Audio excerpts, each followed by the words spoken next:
The wind in Calder's Bluff carried two things in the autumn of 1887, the smell of dying cottonwoods, and the smell of a woman's grief that wouldn't leave.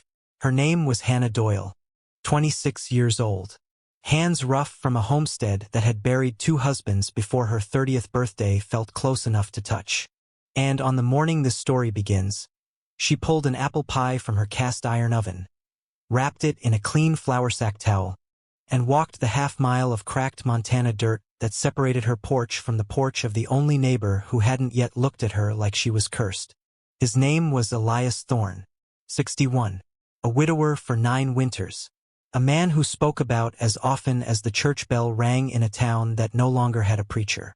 She brought him the pie because she was lonely. He took the pie because he was lonelier. And somewhere between the steam rising from the crust and the silence of his kitchen, he made a joke. The kind of joke an old man makes when he's forgotten how to mean anything anymore.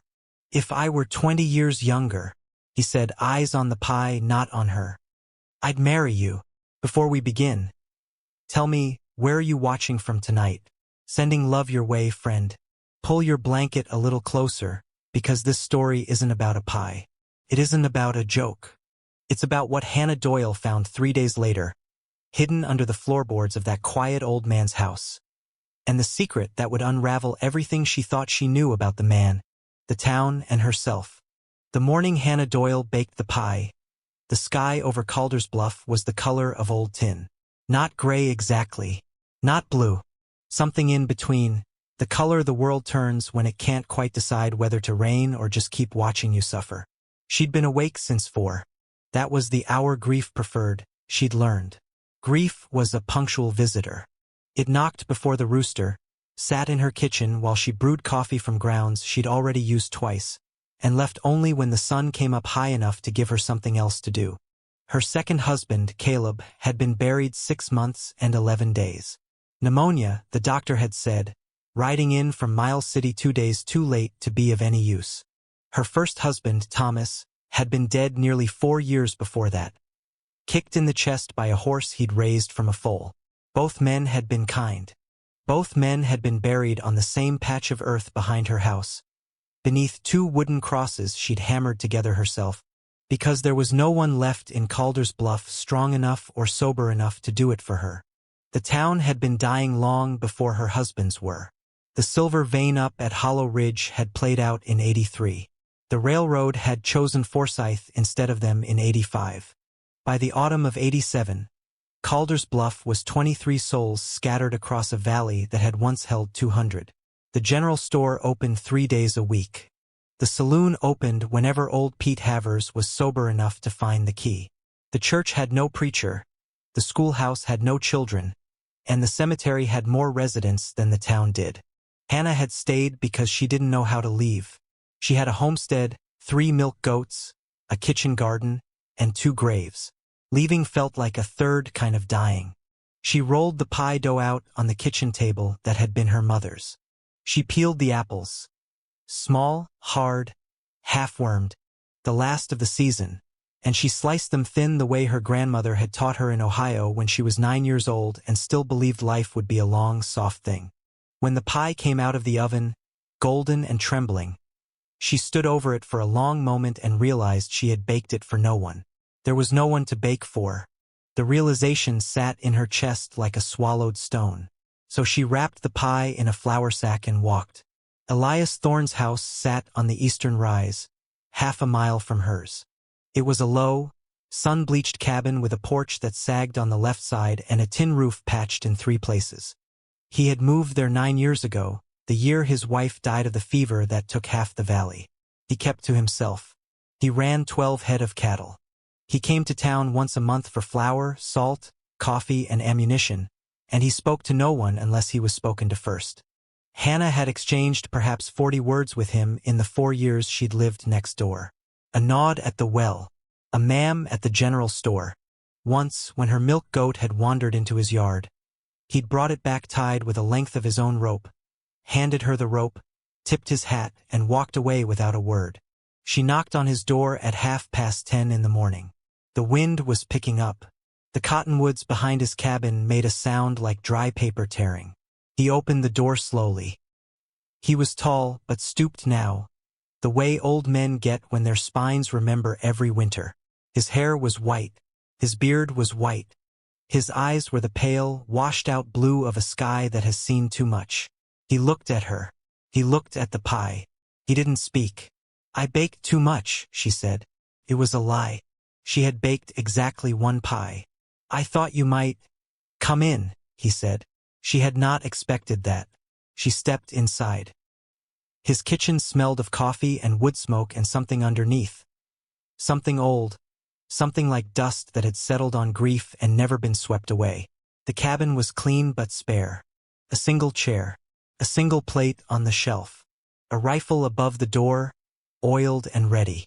A daguerreotype on the mantel, turned face down. He took the pie from her hands. He set it on the table. He looked at it for a long time, the way a man looks at something he hasn't seen in years and isn't sure he deserves to see now. Then he said it. "If I were 20 years younger." His voice was rough, like he was using it for the first time that day, which he probably was. "I'd marry you." He half smiled when he said it. Tired old joke. The kind of thing a lonely man says to a lonely woman when neither of them has the strength to mean anything real. Hannah laughed. A small laugh. Polite. But Elias didn't laugh back. His half-smile died the moment it was born. He looked at her, and something behind his pale blue eyes shifted. Something quick and frightened, like a deer hearing a twig snap in the brush. "You shouldn't have come here, Mrs. Doyle," he said quietly. "You shouldn't have come." And before she could ask what he meant, he turned away from her, toward the window, and his hand, old, knotted, trembling, reached up and slowly drew the curtain shut. Hannah did not leave right away. She stood in Elias Thorne's kitchen with her hands folded in front of her apron and watched him at the window. His back was to her. His shoulders moved with a breath that seemed to take a long time to finish. "Mr. Thorne," she said. You didn't do anything." He didn't turn around. "Sit down, Mrs. Doyle. Please, sit down." She sat. The chair he indicated was the only one in the room. He remained standing. "Have you been seen?" he asked. "Walking here. Did anyone see you?" "There's no one to see me, Mr. Thorne." She tried to keep her voice steady. "The valley is empty. You know that. The valley is never empty." He said it almost to himself. Then he turned, and the look on his face was not the look of a man who'd made an awkward joke and lost his nerve. It was the look of a man who had been waiting 9 years for a knock on his door and now wished he hadn't heard it. He crossed to the stove. He poured coffee into a tin cup. His hands shook so badly that some of it spilled onto the floor. He didn't notice. He set the cup in front of her. "Drink," he said, "and listen." She drank. The coffee was bitter and too hot. Elias sat down on a small wooden crate across from her. He had no second chair, and for a long moment he simply looked at her. Looked at her the way a man looks at a debt he has been avoiding. "How old are you, Mrs. Doyle?" 26. "And your husband's?" "They're both dead." "Yes. Thomas Doyle, the horse trainer, and Caleb Doyle, his brother." "You married the brother after the first one died." She set the cup down. "How do you know their names, Mr. Thorne?" "I know a great many things about you, Mrs. Doyle." He said it gently, not as a threat, as a confession. "I have known them since the day you arrived in Calder's Bluff." The wind outside pressed against the window. The drawn curtain trembled. Hannah's mouth had gone dry. She tried to think of the polite thing to do, to stand, to thank him, to take her empty plate and walk back across the half-mile of dirt to her own kitchen. But something in his voice held her in the chair. "I owe your family a great deal," Elias said. "More than I can ever repay. And I have been a coward, Mrs. Doyle. For 9 years, I have been a coward." "My family," Hannah said. "I don't have any family, Mr. Thorne. My parents died in Ohio when I was 19. That's why I came west. That's why Your father," Elias said, "was named Samuel Whitfield." Hannah did not breathe. She had not heard her maiden name spoken aloud in 7 years. She had buried it the day she married Thomas Doyle, the way some women bury old dresses. Whitfield was a name from a different life, a different country almost. A name from a small farm outside Coshocton, Ohio. From a father who read the Bible at the kitchen table, and a mother who sang while she churned butter, and a younger brother who had died of scarlet fever at the age of 4. She had told no one in Montana her maiden name. Not Thomas. Not Caleb. Not the preacher who'd married her twice. "How?" she whispered. "Do you know that name?" Elias closed his eyes. When he opened them, they were wet. "Because I rode with your father," he said. "In the war. And because what I did to him, Mrs. Doyle, is the reason I have lived alone in this cabin for 9 years, waiting to be punished." The wind outside rose. The cottonwoods scraped against the tin roof. Hannah felt the room shift around her. Not literally, but the way a room shifts when something you thought was solid turns out to have been hollow all along. Her father had ridden in the war. He had spoken of it once, and only to say that he had ridden with the 3rd Ohio Cavalry, and that God had spared him and shouldn't have. He had a scar across his ribs. A scar he never explained. "What did you do?" Hannah heard herself say. Elias Thorne looked down at his hands. The old man's hands. The hands that had pulled an apple pie from a flour sack 10 minutes ago and looked at it like it was a verdict. "I am going to tell you," he said, "because I think you came to my door this morning for a reason that neither of us understands yet. And because there is something in this house, Mrs. Doyle, something hidden, that I think now belongs to you." He stood. He crossed to the corner of the room, where a faded braided rug lay against the floor. He knelt, slowly the way old men kneel joint by joint, and he rolled the rug back. Beneath it the floorboards were old, cut from cottonwood, worn smooth, but 3 of them Hannah saw were shorter than the rest. Cut deliberately, set in place to be lifted. Elias drew a small knife from his belt. He slid it into the seam, and then he stopped, with the blade resting in the wood, and he looked up at her. "Are you sure," he said, "that you want to see what's under here?" Hannah did not answer. She could not answer. Her tongue felt like a stone in her mouth. Elias took her silence for whatever it needed to be. He pried up the first shortboard, then the second, then the third. The smell that came up from the dark hollow beneath was the smell of old paper and older iron, the smell of things kept too long in the dark. He reached down with both hands. What he lifted out was a wooden box, no larger than a Bible, bound with a strip of darkened leather. He set it on the floor between them. He did not open it. "Your father," Elias said, "saved my life at a place called Sutter's Creek, spring of '64. Confederate cavalry came down on us at first light. I caught a ball through the shoulder and another through the thigh. I should have died in the mud there. Samuel Whitfield put me on his own horse and rode me out under fire. He took a saber cut across the ribs doing it. He never told anyone. He never asked anything for it." The scar, Hannah thought. The scar across the ribs. "After the war," Elias said, "I drifted. A lot of us did. I came west. Wyoming first. Then Montana. I told myself I was going to make a new life. The truth is I was running from the things I'd done in the war that your father had not done. Your father went home and raised a family. I went west and raised nothing." He paused. His hand rested on the wooden box but did not open it. "In the summer of '78, I was riding with a man named Beecham. Henri Beecham, a Frenchman out of New Orleans. He had a gang. 4 of us, mostly. We took small things at first. A mail coach near Bozeman. A payroll wagon out of Helena. I told myself each time it would be the last. I was lying to myself, Mrs. Doyle. Men lie to themselves more than they lie to anyone else." Hannah listened. She did not move. In September of '78, Beecham put together a robbery. Union Pacific gold shipment, riding the spur line down from Butte. We hit the train at a water stop east of Three Forks.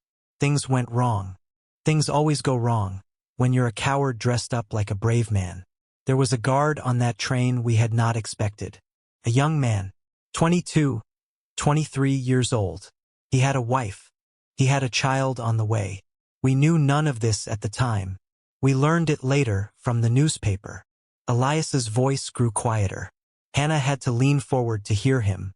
Beecham shot him, the guard, twice in the chest. The boy died on the floor of the mail car with his hand still on his pistol. We took the gold and we rode. The wind outside had died. The cabin was perfectly still. There was $19,000 in that strongbox, Mrs. Doyle, in double eagles and bullion. Beecham took his cut. The others took theirs. I rode away with mine, and I rode all night and all the next day, and I did not stop until I reached this valley. I built this cabin with my own hands.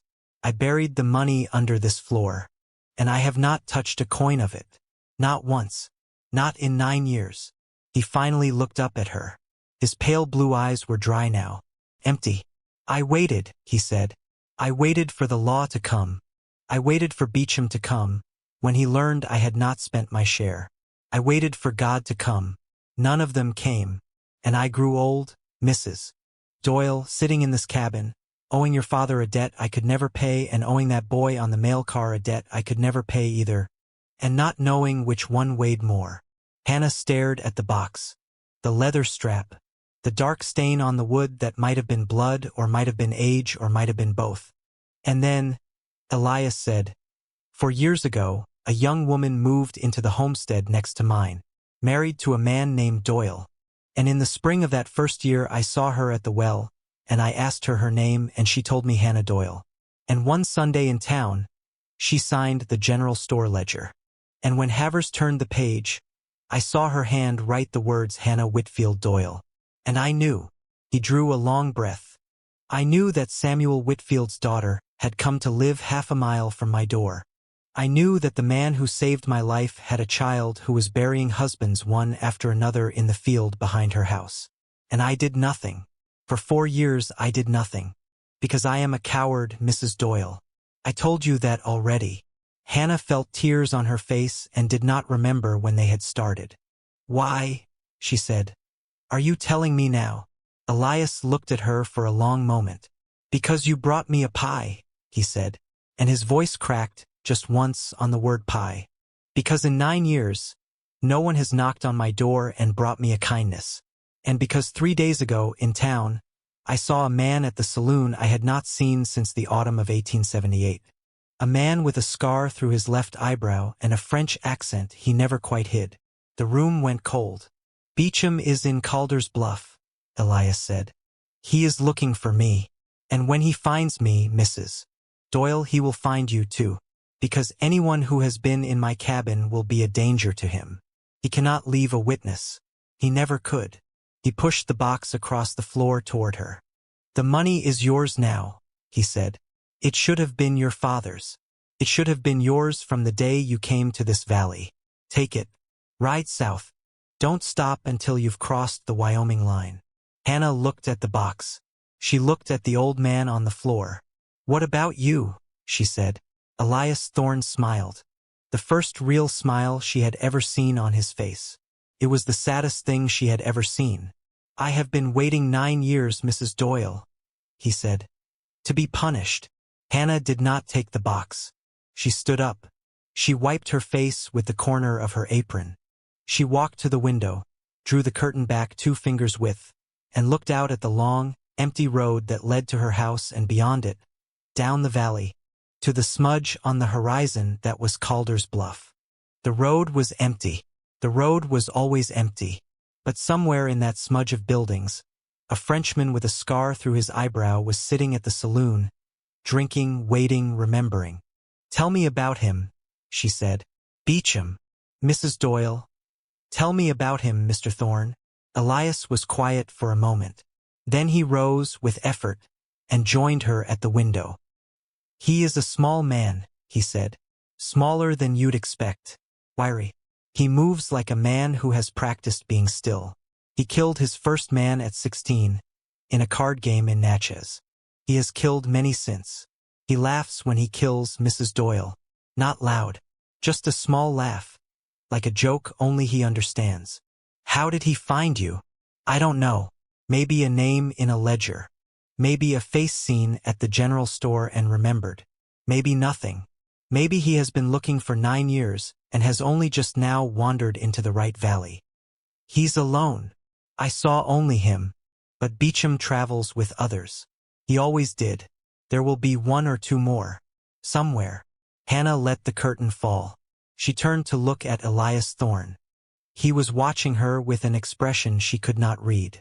Old men's faces are difficult that way. Too many years stacked on top of each other for any single feeling to show clean. You said you have been waiting to be punished, she said. Then why warn me at all? Why not just open the door when he knocks? Because the debt I owe your father, Elias said, is older than the debt I owe the dead boy on the train. Hannah nodded slowly. She walked back to the table, sat down, and picked up the cup of bitter coffee.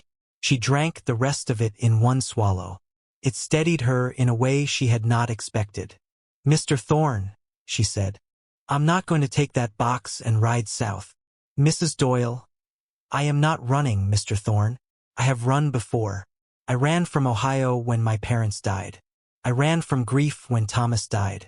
I ran from grief again when Caleb died. I am 26 years old and I am tired of running. So I am not going to do it this time. She set the cup down. And I am not going to let an old man sit in his cabin and wait to be murdered as a penance. That is not justice, Mr. Thorne. That is just one more wrong on top of all the others. My father did not save your life so you could give it away cheap. Elias stared at her. His pale blue eyes were full of something she'd never seen in a man's eyes before. Something that wasn't quite hope and wasn't quite shame and wasn't quite love, but had the shape of all three. What? He said. Do you propose? Hannah thought. The wind outside had begun again, low and steady, the way Montana wind does in the late autumn. The wind that means the snow is 2 weeks away and the world is closing for the season. How many men have you killed in your life, Mr. Thorne? He did not answer right away. Then he said, 3. In the war. None since. Can you still shoot?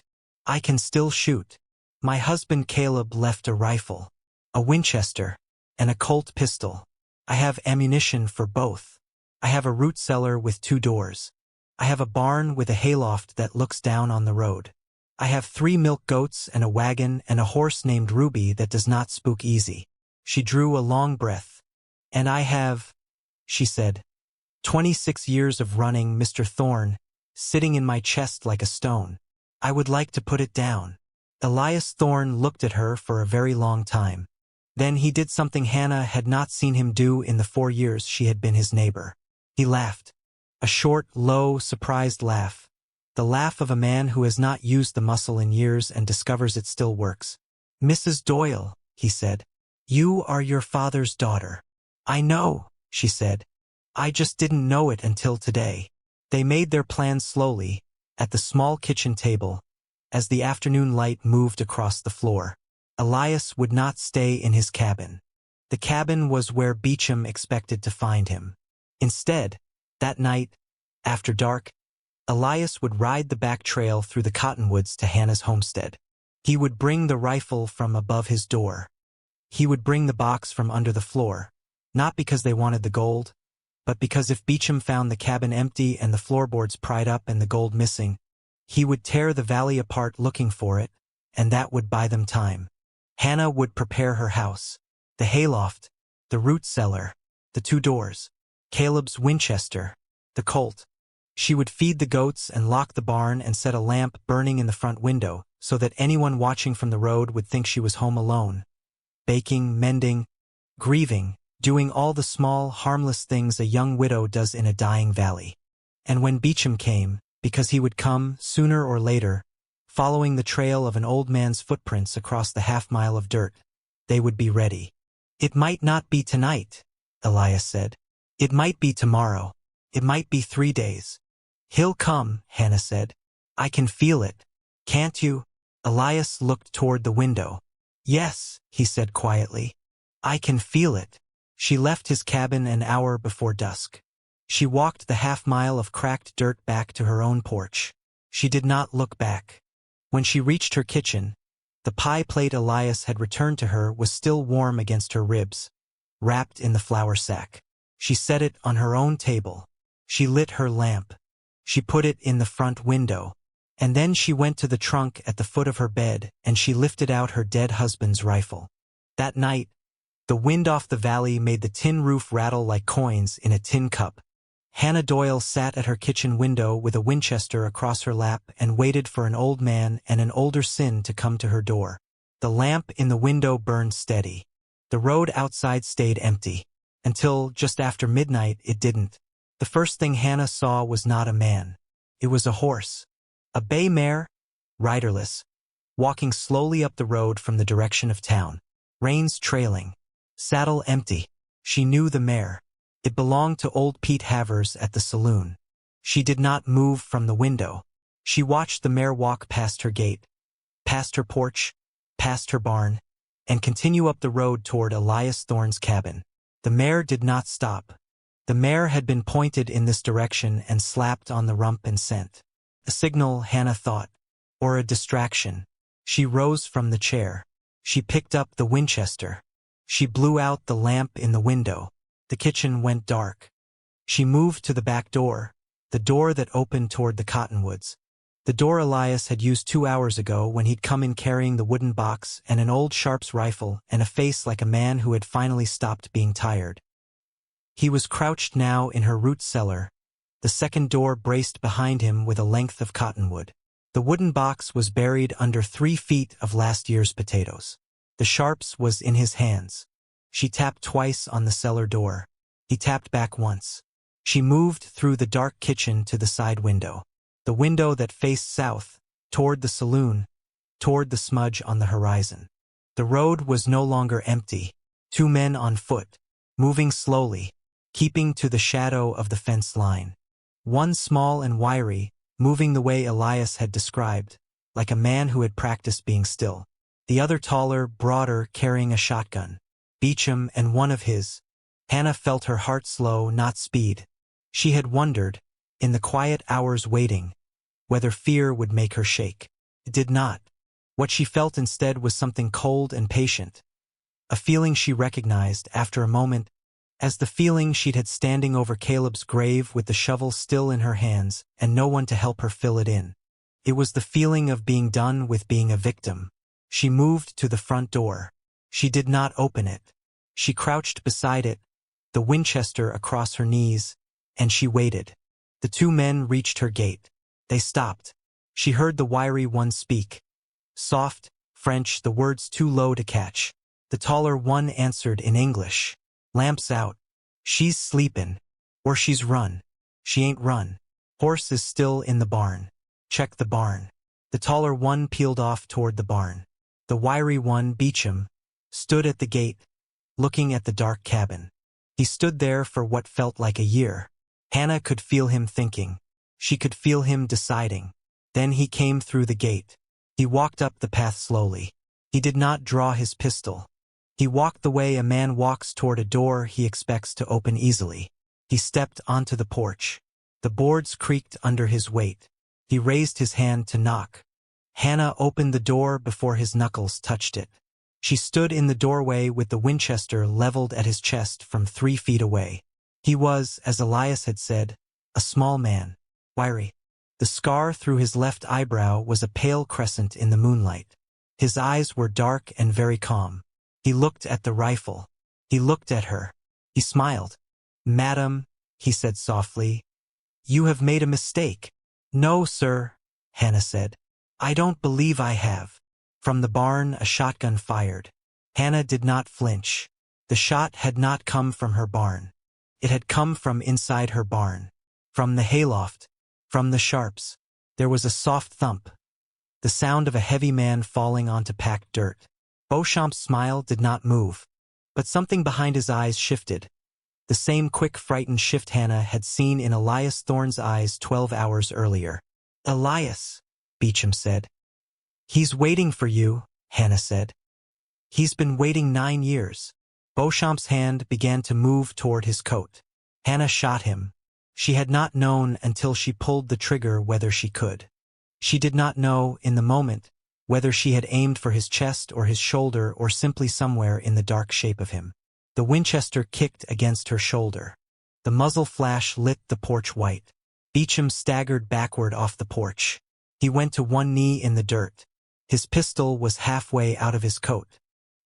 He looked up at her, and the calm in his dark eyes had cracked open, and what was underneath was something very old and very surprised. "Madam," he whispered. She levered another round into the Winchester. She did not fire it. From the cottonwoods at the side of the house, a single shot rang out. The Sharps. Elias had come up from the cellar through the side door, and he had taken the position he had chosen hours earlier, and he had waited for Beecham to be on his knees in the dirt before he had taken the shot.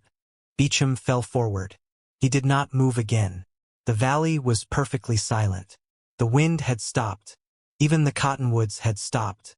The only sound Hannah could hear was her own breathing and, somewhere behind her in the dark kitchen, the slow, steady drip of water from the pump.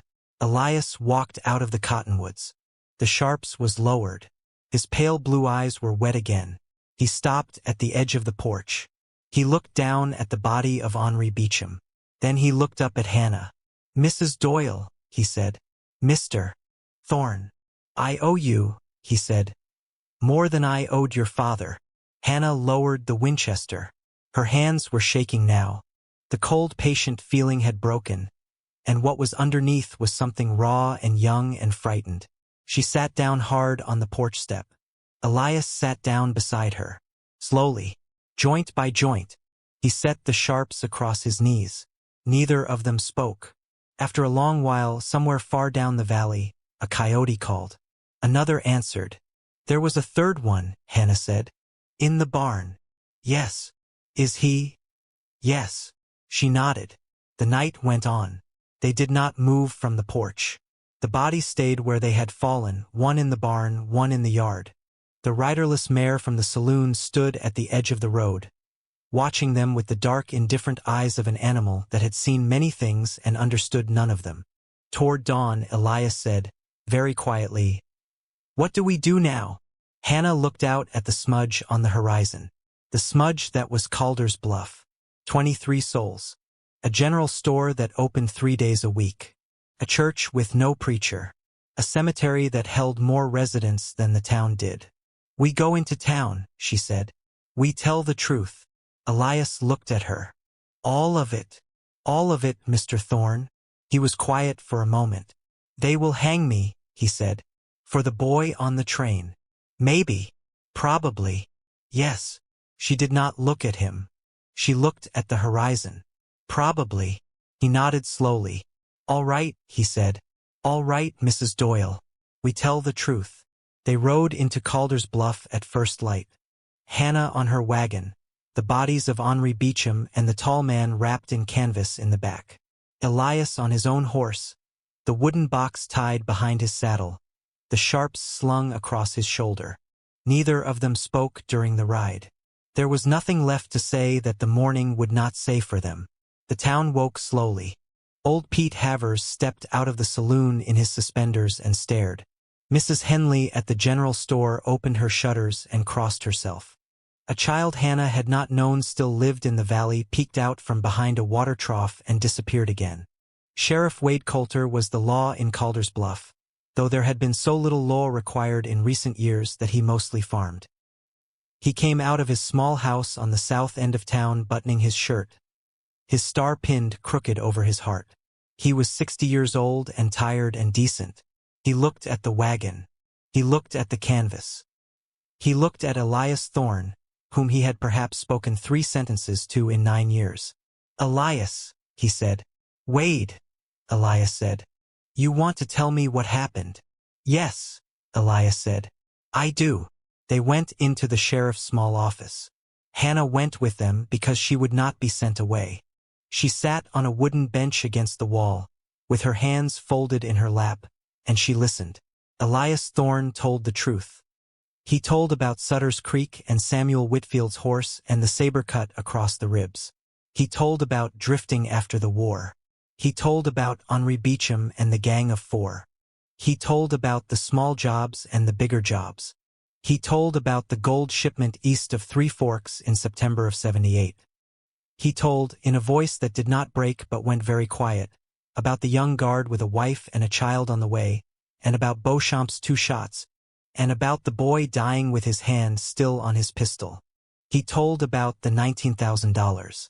He told about burying it under the floor and not spending a coin of it for 9 years. He told about Hannah arriving in the valley, about the ledger at the general store, about knowing for 4 years and saying nothing. He told about the apple pie. And then he told about the night just past. The riderless mare, the 2 men on the road, the Sharps in the hayloft, the Winchester on the porch. When he was finished, Sheriff Wade Coulter sat in his chair for a long time. "Elias," he said finally, "you understand what you're telling me?" "I do. There's a federal warrant for that train job. Has been for 9 years." "I know. They'll send you to Helena. There'll be a trial. The Union Pacific, don't forget." "I know." Coulter looked at Hannah. "Mrs. Doyle," he said, "you don't have to be a part of this. The 2 men in your wagon, that's a clear case. Self-defense. You don't have to say anything about the rest." Hannah looked at Elias. Elias looked back at her. His pale blue eyes had gone empty again, but it was a different empty than the one he'd carried for 9 years. It was the empty of a man who had finally set something down. "Sheriff Coulter," Hannah said, "Mr. Thorne came to my house last night because I asked him to. He defended my life. He killed a man who had come to kill us both. Whatever else he has done, that is part of the truth too. And I want it on the record." Coulter nodded slowly. "All right," he said. He stood up. He took down a set of iron cuffs from a peg on the wall. He looked at them for a moment as if he could not quite remember the last time he had used them. "Elias," he said, "I'm sorry." "Don't be," Elias said. "I'm not." Hannah rode with them to Miles City 3 days later, in the back of the marshal's wagon. She did not speak much on the ride. Elias did not speak much either. But once, on the second evening, with the prairie going purple around them and a coyote calling somewhere far off, he looked over at her and said very quietly, "Mrs. Doyle, I want you to know something." "Yes, Mr. Thorne." "The joke I made. About being 20 years younger. About marrying you." He looked at the prairie, not at her. "I didn't mean it the way it sounded. I meant that if I had been a different man in a different life, I would have liked very much to have sat across a table from you for a long time and eaten pie and not been alone. That is what I meant." Hannah was quiet for a long moment. "I know what you meant, Mr. Thorne," she said. "I knew when you said it." He nodded. They did not speak again for the rest of the ride. Elias Thorne was tried in Helena in the spring of 1888. He pleaded guilty to his role in the Three Forks robbery. He testified at length about Henri Beecham, about the men who had ridden with them, about the boy on the train. The young guard's widow, older now with a grown daughter beside her, sat in the gallery every day. On the final day, she came up to Elias at the bailiff's table and she did not speak. She only looked at him for a long time, and then she walked away. The court sentenced him to 20 years at the territorial prison. He died there in the autumn of 1891 of a lung sickness at the age of 65. Hannah Doyle was at his bedside when he passed. He held her hand. He did not speak. He did not need to. The $19,000, found exactly where Elias had said it would be, in a wooden box buried under 3 feet of potatoes in Hannah Doyle's root cellar, was returned to the Union Pacific, less a portion ordered by the court to be paid to the family of the murdered guard. Hannah did not stay in Calder's Bluff. She sold her homestead in the spring of 1892, with its 2 wooden crosses behind the house, and she rode south. She did not stop until she had crossed the Wyoming line. She lived to be 84 years old. She never remarried. She kept, on the mantel of every house she ever lived in, 3 things. A flour sack that had once wrapped an apple pie, a daguerreotype of a man named Samuel Whitfield in a 3rd Ohio Cavalry uniform, and a daguerreotype of an old man with pale blue eyes and a tired half-smile, which she had found in the wooden box, face down, the night Elias Thorne hid it under her potatoes. She never told the story to anyone. She wrote it down, once, in a small leather notebook, in the last year of her life. The notebook was found among her papers when she died in 1945. The last line, written in a hand that had grown shaky with age but had not lost its certainty, read, He was 20 years too old, and I would have married him anyway. What would you have done if you had been her? Would you have run with the gold or stood with the old man? Tell me, friend, down in the comments. And ride safe wherever the road is taking you tonight.